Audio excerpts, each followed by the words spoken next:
RC-500, which I'm absolutely loving, and I've got the Skinny Little Twins. I've got these set up on the assigns to do a stop-start on the drums and an all stop-start on the tracks. Now, I've kept the track selects exactly the same, so record, play, dub, stop, and it also does clear, and the tap tempo, and the track select that selects tracks.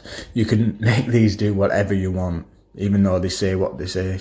You can make them do whatever you want, which is fantastic. The best thing about this pedal so far is just the clarity of sound. You can just add overdub and overdub and overdub and overdub, and the tracks aren't fighting.